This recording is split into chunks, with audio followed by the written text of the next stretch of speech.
मित्रांनो, vehicle insurance किंवा car insurance जर आपण म्हटलं तर त्याच्याकडे आपण सगळ्यात जास्त दुर्लक्ष करतो कुठलीही गाडी घेताना किंवा काही वर्षानंतर आपण कार इन्शुरन्स रिन्यू करताना।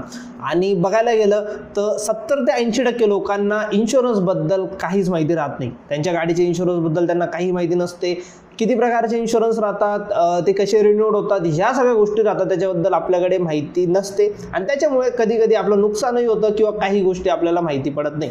तर आम्ही विचार केला की तुम्हाला एक प्रॉपर इन्फॉर्मेशन व्हिडिओ आणावा ज्याच्यात तुम्हाला कळेल की टाइप्स ऑफ इन्शुरन्सचे प्रकार किती राहतात, टाइप्स ऑफ ॲड ऑन, कुठले कुठले ॲड ऑन तुम्ही घेऊ शकतात इन्शुरन्सवर, जेणेकरून तुम्ही कधी इन्शुरन्स रिन्यू करणार तुमच्या गाडीचा, तुमच्या बाईकचा, तर तेव्हा ह्या गोष्टी लक्षात घेऊन तुम्हाला नक्कीच एक प्रॉफिटेबल इन्शुरन्स तुम्ही रिन्यू करू शकता तुमच्या बाईकसाठी, गाडीसाठी। तर नमस्कार मित्रांनो, स्वागत आहे तुमचं 4D ऑटोमेटच्या आजच्या एक नवीन व्हिडिओमध्ये आणि मी अभिजित चव्हाण स्वागत करतो आपल्या सगळ्यांचं।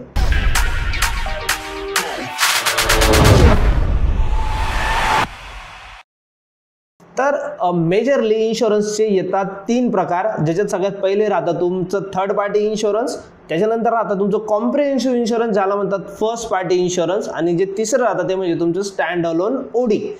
हे 3 टाइप्स राहतात मित्रांनो। आता याच्याबद्दल सगळ्यात पहिले तुम्हाला सांगण्यात आलं TP म्हणजे तुमच्या थर्ड पार्टी इन्शुरन्स बद्दल। तर गव्हर्नमेंटच्या नियमानुसार हा तुम्हाला कंपल्सरी इन्शुरन्स आहे पूर्ण भारतात।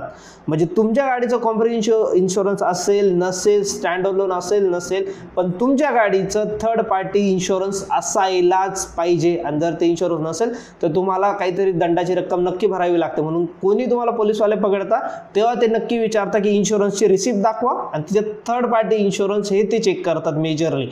थर्ड पार्टी इन्शुरन्समध्ये राहतं असं मित्रांनो, समजा तुम्ही गाडी चालवताय आणि त्याच्यामुळे तुम्ही गाडी चालवताय म्हणजे किंवा तुम्ही इन्शुरन्स ओन करताय म्हणजे तुम्ही असणार फर्स्ट पार्टी, ठीक आहे। सेकंड पार्टी ज्याला म्हणतात ती म्हणजे तुमची इन्शुरन्स कंपनी। फॉर एक्झाम्पल तुम्ही XYZ कंपनीकडनं इन्शुरन्स घेतलेलं आहे तुमच्या गाडीसाठी, तर ती कंपनी झाली तुमची सेकंड पार्टी। आणि जेव्हा ही देव ना करो पण तुमच्या कुठल्या गाडीसोबत ॲक्सिडेंट झाला किंवा काही प्रॉब्लेम झाला आणि त्याच्यात समोरच्या गाडीचं काही नुकसान झालं, त्या गाडीमध्ये बसलेल्या लोकांचं काही नुकसान झालं, त्यांना काही इजा झाली, तर तेव्हा जी अमाऊंट पे करावी लागते ते तुम्ही नाही पे करणार, ती तुमची सेकंड पार्टी म्हणजे तुमची इन्शुरन्सची कंपनी त्यांना पे करेल। आणि ज्या गाडीसोबत किंवा ज्या कारसोबत किंवा ज्या लोकांसोबत हे झालं असेल त्यांना म्हणतात थर्ड पार्टी। म्हणून अशा सिक्वेन्सने मित्रांनो यांना थर्ड पार्टी इन्शुरन्स असं म्हटलं जातं। तर जेव्हा ही एखादी अशी काही घटना होते त्या टायमाला तुमच्या गाडीकडनं समोरच्या गाडीला किंवा समोरच्या व्यक्तीला झालेलं डॅमेज ही सगळी इन्शुरन्स कंपनी भरून देते। तर म्हणून याला थर्ड पार्टी इन्शुरन्स असं म्हटलं जातं मित्रांनो। आणि हे एक कंपल्सरी इन्शुरन्स आहे तुमच्या गाड्यांसाठी, बाईक असो किंवा तुमची 4 व्हीलर असो, ट्रक, टायर, सगळ्यांसाठी थर्ड पार्टी इन्शुरन्स आहे की मॅन्डेटरी इन्शुरन्स आहे ऑल ओव्हर इंडिया। त्याच्यानंतर सेकंड जे येतं मित्रांनो ते म्हणजे तुमची कॉम्प्रिहेन्सिव्ह इन्शुरन्स ज्याला आपण फर्स्ट पार्टी इन्शुरन्स म्हणतो। तर याच्यात राहतं मित्रांनो असं की जेव्हा तुम्ही नवीन गाडी घेतात तुम्हाला 1+3 ह्या एक टर्मनुसार तुम्हाला इन्शुरन्स भेटतो। 1+3 म्हणजे 1 वर्ष तुमचं फर्स्ट पार्टी इन्शुरन्स आणि 3 वर्ष तुमचं थर्ड पार्टी इन्शुरन्स। 1+3 हा त्यांना नवीन गाडी घेतानाचा नियम राहतो। तर 1 वर्ष झाल्यानंतर सेकंड इयर पासून तुम्हाला तुमच्या गाडीचा कॉम्प्रिहेन्सिव्ह म्हणजे फर्स्ट पार्टी इन्शुरन्स तुम्हाला स्वतःहून रिन्यू करावा लागतो आणि त्याच्यानंतर 3 वर्षापर्यंत तुमचं गाडीचं थर्ड पार्टी इन्शुरन्स जे की तुम्ही गाडी घेतात तेव्हाच तो झालेला असतो। त्या नियमानुसार कॉम्प्रिहेन्सिव्ह इन्शुरन्समध्ये समजा तुमच्याकडनं समोरच्या गाडीला काही डॅमेज झाला ते तर तुमचं थर्ड पार्टीमध्ये कव्हर होणारच आहे, त्यासोबतच तुमच्या गाडीला झालेला डॅमेज किंवा तुम्हाला झालेली काही इजा या सगळ्याचा खर्च सुद्धा जेव्हा कंपनी देते त्याला फर्स्ट पार्टी इन्शुरन्स असं म्हणतात मित्रांनो, किंवा कॉम्प्रिहेन्सिव्ह इन्शुरन्स असं म्हणतात। तर कॉम्प्रिहेन्सिव्ह इन्शुरन्समध्ये सुद्धा मित्रांनो असं होत नाही की तुमच्या गाडीला काही डॅमेज झाला आणि सगळीच अमाऊंट तुम्हाला भेटणार आहे, तर असं होत नाही। त्याच्यात तुमचं राहतं जे की मेटल पार्ट्स राहतात त्यांना तुम्हाला 100% पे करते इन्शुरन्स कंपनी। प्लास्टिकचे किंवा काही दुसरे पार्ट्स राहतील त्यांना 50%, त्याच्यानंतर तुमचे ग्लास वगैरे जे काही विंडशील्ड वगैरे ब्रेक झाले असेल त्यांना 50% आणि टायर्स वगैरे त्यांना 50% पे करते इन्शुरन्स कंपनी। म्हणजे उरलेले 50% तुम्हाला पे करावे लागतात। म्हणून प्रत्येक कंपनीचा तुम्ही कॉम्प्रिहेन्सिव्ह इन्शुरन्स घेतात तेव्हा सुद्धा की काही पर्सेंटेज राहतात ते तुम्हाला सांगतात की इतकी % काही झालं, डॅमेज झालं कॉम्प्रिहेन्सिव्ह घेतल्यानंतर तर इतकी % आम्ही पे करून इतके पर्सेंट तुम्हाला पे करावे लागतात। त्याच्यात हे दोन झाले मेन, आणि त्याच्यानंतर तुमचं येतं स्टँड अलोन ओडी। जसं आम्ही तुम्हाला सांगितलं, तुम्ही गाडी घेतल्यानंतर 1+3 ह्या नियमानुसार गाडी राहते इन्शुरन्सची, म्हणजे 3 वर्ष तुमचं थर्ड पार्टी इन्शुरन्स चालेल आणि 1 वर्ष तुमची फर्स्ट पार्टी इन्शुरन्स चालेल। मग त्याच्यानंतर फर्स्ट इयर नंतर तुम्हाला पुढच्या 2 वर्षासाठी मित्रांनो तुम्हाला तुमची फक्त गाडीसाठीचं इन्शुरन्स काढायचं राहतं विदाउट थर्ड पार्टी, तर तेव्हा तुम्ही काढता स्टँड अलोन ओडी। हे 2 वर्षासाठी तुम्ही ते काढू शकतात, आणि त्याच्यामुळे तुमच्या गाडीला काही डॅमेज झालं, काही इजा झाली तुम्हाला, तर ते सगळं सुद्धा तुम्हाला इन्शुरन्स कंपनी पे करेल। तर हे 3 मेन प्रकार झाले मित्रांनो तुमचे गाडीबद्दलचे किंवा इन्शुरन्स बद्दलचे। त्याच्यानंतर मित्रांनो इन्शुरन्स घेताना काही महत्त्वाचे 2 पॉईंट्स राहतात जे तुम्हाला बघायचे राहतात। कुठल्याही तुम्ही एजंटकडनं किंवा कोणाकडनं इन्शुरन्स घेत असणार तेव्हा तुम्हाला हे 2 पॉईंट मेजरली चेक करायचे राहतात। सगळ्यात पहिलं म्हणजे तुमची IDV, ती तुमची इन्शुर्ड डिक्लेअर्ड व्हॅल्यू। दरवर्षी फॉर एक्झाम्पल तुम्ही एक गाडी घेतली आणि तिची IDV पहिल्या वर्षी कंपनीने तुम्हाला 10 लाख IDV भेटली इन्शुरन्स काढताना, ओके, आणि त्याच्या 1 वर्षानंतर जेव्हा तुम्ही कार किंवा त्या गाडीचं इन्शुरन्स रिन्यू करायला जाणार तेव्हा मेक शुअर तुमची जी इन्शुरन्स व्हॅल्यू आहे मित्रांनो ती तुमची 10% लेस असायला हवी, कारण की हा एक जनरल नियम आहे गव्हर्नमेंटचा दिलेला की दरवर्षी तुमची IDV व्हॅल्यू 10% डिक्रीज होईल। हा एक जनरल नियम आहे मित्रांनो। पण होतं कसं की काही वेळेस तुम्हाला वाटतं की आपण IDV वाढवून घ्यायला पाहिजे, आणि इन केस त्याच्यानंतर काही डॅमेज झाला, काही झाला, ऍक्सिडेंट वगैरे झाला, क्लेम करताना तुम्हाला जी काही अमाऊंट भेटते ती अमाऊंट तुमची 10% लेसनेस गव्हर्नमेंट तुम्हाला पे करते मित्रांनो, किंवा इन्शुरन्स कंपनी पे करते। तर या छोट्या छोट्या गोष्टी राहतात जी की आपल्याला माहिती राहत नाही, म्हणून IDV दरवर्षी तुमची 10% लेस होते। तसंच एक प्रॉपर तुम्हाला हिशोब करता यायला पाहिजे।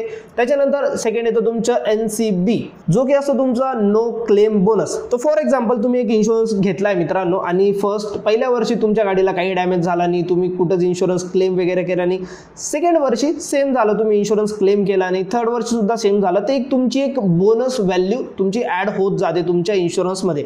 तर फर्स्ट वर्षासाठी ती राहते मित्रांनो 10%, सेकंड वर्षासाठी ती जाते 20%, तिसऱ्या वर्षासाठी 25%, चौथ्या वर्षी 35%, 5व्या वर्षी तुमची 45%, आणि जी लास्ट म्हणजे म्हणू शकतो आपण मॅक्सिमम 50% पर्यंत ती नो क्लेम बोनस तुमचं जातं।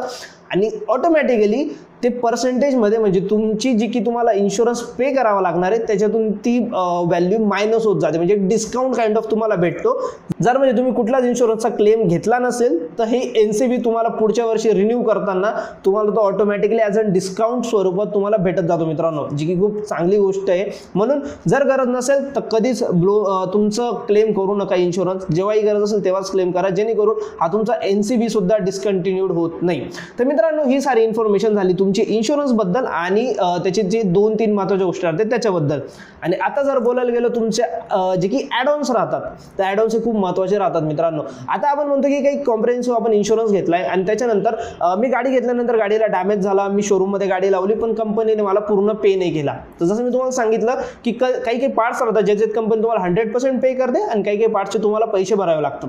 तर याच्यातून तुम्हाला वाचायचं असेल तर तुम्ही याच्यात एक ॲड ऑन येतं मित्रांनो, जे म्हणजे राहतं तुमचं झिरो डेप्ट इन्शुरन्स किंवा झिरो डेप्रिसिएशन तुमचं एक ॲड ऑन राहतं, ते तुम्ही घेऊ शकता। तर याच्यात कसं राहतं, इन केस काही झालं, ॲक्सिडेंट झालं, तुमच्या गाडीला काही इजा झाली, तुम्ही फक्त गाडी शोरूममध्ये लावून द्या, त्याच्यानंतर पूर्ण व्हॅल्यू किंवा पूर्ण जो काही डॅमेज राहतो गाडीचा तो सगळा कव्हर किंवा तो सगळी अमाऊंट पे करते इन्शुरन्स कंपनी। हा एक ॲड ऑन राहतो मित्रांनो, आणि हा ॲड ऑन तुम्हाला फक्त पहिल्या 5 वर्षातच भेटतो। गाडी घेतल्यानंतर फक्त पहिल्या 5 वर्षातच तुम्ही झिरो डेप्रिशिएशन घेऊ शकतात ॲड ऑन म्हणून, त्याच्यानंतर तो घेतला जात नाही। आणि जर तुम्हाला कोणी सांगत असेल की आम्ही झिरो ॲड ऑन देऊन देऊ 6व्या-7व्या वर्षी सुद्धा, तर ते खोटं बोलतायत मित्रांनो। जे काही असेल तुम्ही ते ऑनलाईन सुद्धा चेक करू शकतात। आणि त्याच्यानंतरही जर तुम्ही झिरो डेप घेतला असेल ॲज अन ॲड ऑन, फक्त एका वर्षात तुम्ही 2च वेळा तो क्लेम करू शकतात, त्याच्यापेक्षा जास्त वेळा तुम्ही तो क्लेम करू शकत नाही। तर या छोट्या छोट्या टर्म्स मित्रांनो जी की तुम्ही इन्शुरन्स घेताना किंवा इन्शुरन्सची माहिती असताना तुम्हाला माहिती हवं। सेकंड ॲड ऑन येतो मित्रांनो तुमचं, तर म्हणजे तुमचे कन्झ्युमेबल पार्ट्स बद्दल।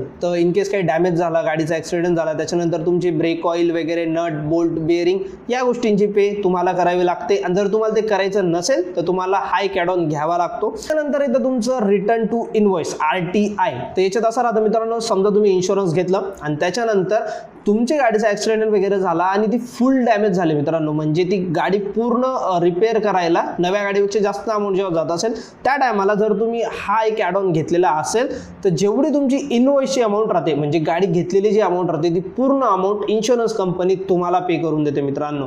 तर ही एक महत्त्वाची गोष्ट राहते. हा जो RTI राहतो हा ॲड ऑन तुम्ही नक्की घ्यायला पाहिजे. जर तुमची गाडी नवी असेल त्यावेळेला तुम्ही हा नक्की ॲड ऑन घ्यायला पाहिजे. आणि त्याच्यानंतर जे येतं फोर्थ ॲड ऑन जो की मॅन्डेटरी किंवा तुम्ही घेऊ शकता ते म्हणजे तुमचे इंजिन प्रोटेक्शन कवर.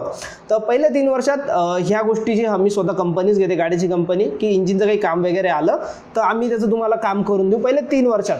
पण त्याच्यानंतर काही डॅमेज झाला किंवा समोरून ॲक्सिडेंट होताना समोरून होण्याचे जास्त चान्सेस राहतात. त्यामुळे इंजिन हे सगळ्यात जास्त काम काढणारं पार्ट राहतं तुमच्या गाडीमध्ये. त्यामुळे जर तुम्ही गाडी यूज करतात आणि चांगलीच यूज करतात तर 5-1 वर्ष तुम्ही जो यूज करत असणार त्यामुळे इंजिन प्रोटेक्शन कवर हे सुद्धा तुम्ही घ्यायला हवं मित्रांनो. हे एक जनरल ॲडॉन्स झाले. त्याच्यानंतर खूप सारे ॲडॉन्स तुमचे येतात. काही थर्ड पार्टीमध्ये तुमचे काही मॅन्डेटरी ॲडॉन्स राहतात. तसंच तुमचं कॉम्प्रिहेन्सिव्ह घेताना हे जे काही आम्ही ॲडॉन्स सांगितले ते तुम्ही घेऊ शकतात मित्रांनो. आणि जर तुम्हाला इन्शुरन्स काढायचा असेल तर तेही तुम्ही आम्हाला विचारू शकतात मित्रांनो. खाली आम्ही कॉन्टॅक्ट नंबर डिस्क्रिप्शन बॉक्समध्ये दिलेला आहे. तिथून तुम्ही इन्शुरन्स काढू शकता तुमच्या गाडीचा आमच्यासोबत कॉन्टॅक्ट करून. आणि आम्ही तुम्हाला डिटेल इन्फॉर्मेशन सुद्धा देण्याचा प्रयत्न करू मित्रांनो. इन केस तुम्हाला इन्शुरन्स बद्दल काही इन्फॉर्मेशन हवी असेल तर मित्रांनो हा होता एक डिटेल इन्फॉर्मेशन व्हिडिओ की टाइप्स ऑफ इन्शुरन्स आणि त्याचे ॲडॉन्स काय काय राहतात. तर व्हिडिओ तुम्हाला कसा वाटला आम्हाला नक्की सांगा. याच्यावर अजून काही डिटेल इन्फॉर्मेशन तुम्हाला हवी असेल तर नक्की आम्हाला ते कमेंट बॉक्समध्ये कळवा. आम्ही त्याच्यावरही तुम्हाला डिटेल इन्फॉर्मेशन देण्याचा प्रयत्न करू. आणि आता भेटू एका नवीन व्हिडिओमध्ये. तोपर्यंत काळजी घ्या तुमच्या परिवाराची. धन्यवाद. जय महाराष्ट्र.